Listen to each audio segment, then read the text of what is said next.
নমস্कार বন্ধুরা, আমেরিকার রাষ্ট্রপতি ডোনাল্ড ট্রাম্প প্রায় সারা দেশের ওপর রেসিপ্রোকাল ট্যারিফ লাগিয়ে দিয়েছেন। তবে এটিকে রেসিপ্রোকাল ট্যারিফ না বলে ডিসকাউন্টেড রেসিপ্রোকাল ট্যারিফ বলাটাই যুক্তিযুক্ত হবে। ট্রাম্পের এই ডিসকাউন্টেড রেসিপ্রোকাল ট্যারিফ চালু করার পর থেকেই বিভিন্ন দেশ ট্রাম্পের সমালোচনা করলেও ভারত সরকারের পক্ষ থেকে কোনো রিয়াকশান আসেনি। অর্থাৎ ভারত সরকার কোথাও না কোথাও এটাই বুঝিয়ে দিয়েছে যে ভারত ট্রাম্পের এই নীতির বিপক্ষে নেই। তবে কিছু বিশেষ প্রকারের ভারতীয় মিডিয়া ভারতের ওপর ট্রাম্প দ্বারা চাপিয়ে দেওয়া এই 26% ট্যারিফকে ভারতের জন্য বিশাল ক্ষতি বলেই উল্লেখ করার চেষ্টা চালিয়ে যাচ্ছে। তো এইসব অপপ্রচার চালানো মিডিয়ার মুখে ঝামা ঘষে দেওয়ার জন্য আজকের এই ভিডিও। চলুন বুঝে নেওয়া যাক যে কিভাবে আমেরিকার এই রেসিপ্রোকাল ট্যারিফ আপাত দৃষ্টিতে ভারতের এক্সপোর্টের ওপর ক্ষতির কারণ বলে মনে হলেও প্রকৃত অর্থে অদূর ভবিষ্যতে ভারতকে বিশ্বের অন্যতম এক্সপোর্ট কিং বানাতে চলেছে। তার আগে একটাই অনুরোধ, চ্যানেলটি সাবস্ক্রাইব করে বেল আইকনটি প্রেস করবেন। প্রথমে একটি বিষয় জেনে নিন যে এই 26% এক্সট্রা ট্যারিফে ভারতের এক্সপোর্টের ওপর প্রতি বছর ক্ষতির পরিমাণ হতে চলেছে $7 বিলিয়ন। আর ভারতের ফরেক্স রিজার্ভ বর্তমান সময়ে প্রতি সপ্তাহে $4 থেকে $5 বিলিয়ন বেড়ে চলেছে। অর্থাৎ 10 দিনেই আমাদের ফরেক্স রিজার্ভ এই পরিমাণ বৃদ্ধি পাচ্ছে, যা ট্রাম্পের ট্যারিফের প্রভাবে এক বছরে যে পরিমাণ ক্ষতির সম্মুখীন হবে তার সমান। অর্থাৎ এক বছরের ঝটকাকে আমরা 10 দিনেই পুষিয়ে নিতে সক্ষম। তো আপনাদের মনে ট্রাম্পের রেসিপ্রোকাল ট্যারিফ নিয়ে যে ভয় সৃষ্টি করা হয়েছিল তা অবশ্যই শেষ হয়ে গেছে এই হিসাব দেখে। চলুন এবার বুঝে নেওয়া যাক কিভাবে ভারতের অর্থনীতির জন্য বরদান হতে চলেছে ট্রাম্পের ট্যারিফ।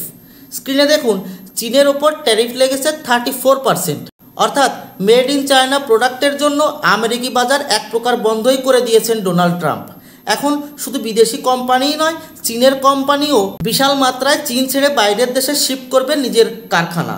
আপনাদের অবশ্যই মনে আছে, কোভিড প্যান্ডামিকের পরবর্তী সময়ে চীন থেকে বড় বড় কোম্পানি সরে গেছিল। আর এই সব কোম্পানির প্রধান পছন্দের গন্তব্য ছিল ভিয়েতনাম, তাইওয়ান, ইন্দোনেশিয়া, থাইল্যান্ড এবং ভারত। এবার চীনের উপর 34% ট্যারিফ লাগার ফলে যে বিশাল মাত্রায় বড় বড় কোম্পানির মাইগ্রেশন হবে, তাদের একমাত্র পছন্দের গন্তব্য হবে ভারত। কারণ হলো ট্রাম্পের ডাবল গেম।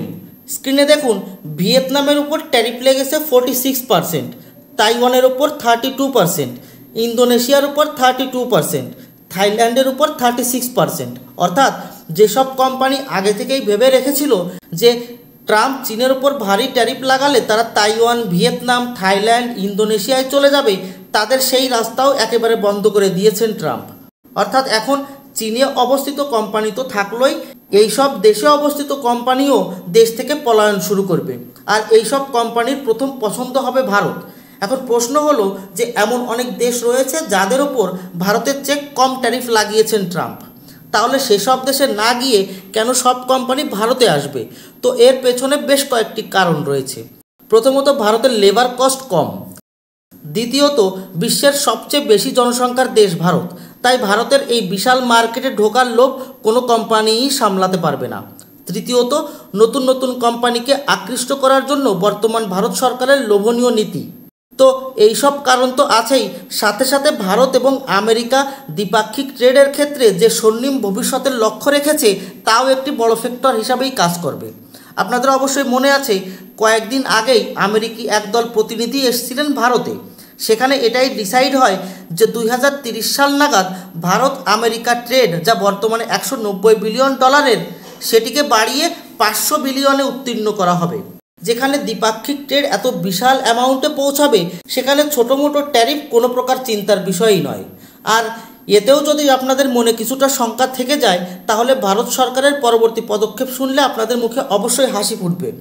ট্রাম্পের এই ট্যারিফ নিয়ে যেখানে বিশ্বের সমস্ত দেশ রাগে ক্ষোভে আমেরিকার উপর আরও বেশি ট্যারিফ লাগাতে বিচার বিমর্শ করছে, সেখানে ভারত সরকার ঠান্ডা মাথায় এই ডিসকাউন্টেড রেসিপ্রোকাল ট্যারিফকেই ভারতের অর্থব্যবস্থার জন্য এক শক্তিশালী হাতিয়ার বানাতে চলেছে। কিভাবে? এখন সেটি শুনুন। ভারত আমেরিকি প্রোডাক্টের ওপর 52% ট্যারিফ লাগায়, তাই আমেরিকা ভারতের ওপর 26%, অর্থাৎ মোটামুটি আধা ট্যারিফ লাগিয়েছে। এখন ভারত আমেরিকার উপর লাগানো 52% ট্যারিফ কম করবে, ফলে হিসাব মতে আমেরিকার ডিসকাউন্টেড রেসিপ্রোকাল ট্যারিফও কম হবে। অর্থাৎ ভারত তার উপর লাগা 26% ট্যারিফকে কম করে 15 থেকে 20%-এর ভেতরেই আনার প্ল্যান করছে। আর আপনারা জানলে অবাক হবেন যে এই ট্যারিফ কম করার কাজও মোটামুটি শেষ পর্যায়ে পৌঁছাতে চলেছে। এখন আপনারাই বলুন, যেসব কোম্পানি বিভিন্ন দেশ থেকে চাপে পড়ে পলায়ন করবে তাদের প্রথম পছন্দ ভারত না হওয়ার কোনো কারণ আছে কি? অবশ্যই নেই। এখানে আপনাদের একটি ইন্টারেস্টিং নিউজ জানিয়ে রাখি যে আমেরিকা এই ট্যারিফ থেকে ভারতের ফার্মাসিউটিক্যালস কোম্পানিগুলোকে বাইরে রেখেছে, কারণ স্বল্প দামে জীবন রক্ষাকারী মেডিসিন বিপুল মাত্রায় কেবল ভারতই তৈরি করতে সক্ষম। যাই হোক, এমনিতেও চীনের কোনো বন্ধু রাষ্ট্র নেই, তারপরও এই ট্যারিফ লিস্টে চীনের মোটামুটি বন্ধু রাষ্ট্রগুলোর অবস্থা একটু দেখুন। Cambodia 49%, Laos 48%, Pakistan 29%। অবশ্য পাকিস্তানের ওপর 100% ট্যারিফ লাগলেও কোনো ক্ষতি নেই পাকিস্তানের, কারণ এরা তেমন কিছুই এক্সপোর্ট করে না আমেরিকাকে। চীনের নতুন বন্ধু বাংলাদেশ 37%, শ্রীলঙ্কা 44%, মায়ানমার 44%। বাকি দেশের লিস্ট স্ক্রিনে দিয়ে দিলাম, দরকার পড়লে দেখে নেবেন। মোট কথা, চীন থেকে বেরিয়ে কোম্পানিগুলো চীনের চামচা দেশগুলোতে যেন না ঢুকতে পারে তার সমস্ত বন্দোবস্ত করে দিয়েছেন ডোনাল্ড ট্রাম্প। সাথে সাথে রাস্তা খুলে দিয়েছেন আমেরিকা বা ভারতে যাওয়ার। এখন যার চাপে পড়ে কোম্পানিগুলো দেশ ছাড়বে সেই দেশে, অর্থাৎ আমেরিকাতে তো আর যাবে না তারা, তাই একটাই অপশন বেঁচে থাকে, তা হলো ভারত। তাই একটি বিষয় তো একেবারেই ক্লিয়ার যে মাত্র 7 বিলিয়ন ক্ষতির বিনিময়ে না জানি কত গুণ বেশি লাভ কামিয়ে নিতে চলেছে ভারত। আর তাই তো সেদিন বেশি দূরে নয় যখন ট্রাম্পের এই রেসিপ্রোকাল ট্যারিফের কল্যাণে ভারতও বিশ্বের অন্যতম এক্সপোর্ট কিং হতে চলেছে। প্রতিকূলতার ভেতর সঠিক রাস্তা খুঁজে বের করার ক্ষেত্রে ভারতের বর্তমান নরেন্দ্র মোদী সরকার কখনোই ভুল করেনি। আজ এ পর্যন্তই। ভিডিওটি ভালো লাগলে লাইক ও শেয়ার করবেন। ধন্যবাদ। জয় হিন্দ।